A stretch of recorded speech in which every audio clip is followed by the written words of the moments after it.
And we're gearing up for one of the busiest travel weeks of the year. Airports are pulling out all the stops to keep us safe. And last night, 2 Air France flights received threats and were grounded immediately. This is making travelers more alert.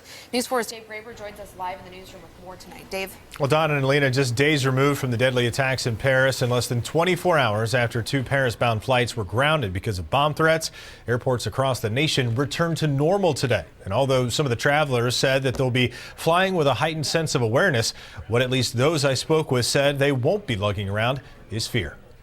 Local medical student Eric Kaiser was traveling through New York to Washington, D.C. as the first news broke of the massacre in Paris.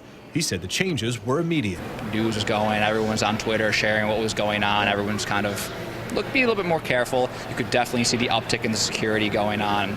In the 24 hours that followed, ISIS would directly threaten the nation's capital in the wake of the attacks. The following morning, 2 Air France flights bound for Paris would be diverted after bomb threats.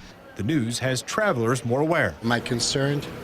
Yes. Since Paris and other things going on, we have to remind ourselves it wasn't too long the World Trade Center happened. We're also on the verge of the busiest travel of the year when millions will take to the skies to visit friends and loved ones for the holidays. Joyful trips amid today's announcement from ISIS that it was a bomb they say they crafted from a pop can that took down a Russian airliner last month.